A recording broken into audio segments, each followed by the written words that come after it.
कबीर की शिक्षाएं, गृहस्थ जीवन की सफलता। एक बार एक गृहस्थ कबीर दास के पास सत्संग के लिए गया। वह व्यक्ति अपने दाम्पत्य जीवन से असंतुष्ट था। स्वागत शिष्टाचार के बाद गृहस्थ ने पूछा, भगवान सुखी दाम्पत्य जीवन का रहस्य क्या है? कबीर उस व्यक्ति की निराश मुख मुद्रा देखकर समझ गए कि उसकी धर्म पत्नी से पटती नहीं। कबीर यह कहकर कि अभी समझाता हूँ, घर के भीतर चले गए। थोड़ी देर में घर से सूत लेकर लौटे और उस व्यक्ति के सामने बैठकर उसे सुलझाने लगे। 2 मिनट बाद अपनी पत्नी को आवाज़ लगाकर कहा, यहाँ बड़ा अंधेरा है, सूत नहीं सुलझता, दीपक तो रख जाओ। उनकी पत्नी दीपक जलाकर लाई और चुपचाप रखकर चली गई।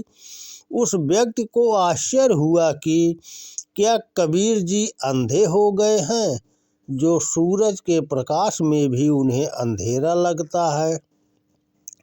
इनकी पत्नी भी कैसी है, जो बिना प्रतिवाद किए दीपक जलाकर रख गई। इस बीच उनकी स्त्री 2 गिलासों में दूध लेकर आई। एक उस आदमी के सामने रख दिया, दूसरा कबीर को दे दिया। दोनों दूध पीने लगे। थोड़ी देर में स्त्री फिर आई और कबीर से पूछने लगी, दूध में मीठा तो कम नहीं है? कबीर बोले, नहीं, बहुत मीठा है। इसके बाद वे उसी भाव से दूध पी गए। वह आदमी फिर हैरान हुआ कि उसमें मीठा तो था भी नहीं, गलती से चीनी की जगह नमक डाल दिया गया था। आदमी बहुत झल्लाया, बोला, महाराज, प्रश्न का उत्तर न दे सकें तो मैं चलूं? कबीर बोले, भाई, समझा तो दिया, और क्या सुनना चाहते हो? विस्तार से सुनना चाहते हो तो देखो, परिवार के लिए आवश्यक है कि सदस्यों को अपने अनुकूल बनाओ और स्वयं भी परिवार के अनुकूल बनो। पत्नी और संतति को सुशील तथा आज्ञाकारी बना सको। आप स्वयं भी जीवन में हर जगह स्नेह और ममता का दान दे सको, तभी गृहस्थ जीवन सफल हो सकता है। वह व्यक्ति सारी बात समझ गया। दृष्टिकोण की भिन्नता। कबीर सिद्ध पुरुष की तरह प्रख्यात हो गए। दूर दूर से जिज्ञासु लोग आते, तब भी वे पहले की तरह ही कपड़ा बुनते रहते और साथ साथ संग चलाते।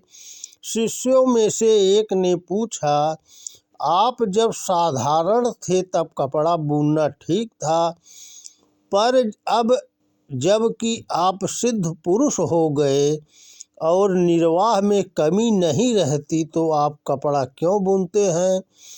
कबीर ने सरल भाव से उत्तर दिया, पहले मैं पेट पालने के लिए कपड़ा बुनता था, पर अब मैं जन समाज में समाये हुए भगवान का तन ढकने और अपना मनोयोग साधने के लिए कपड़ा बुनता हूँ।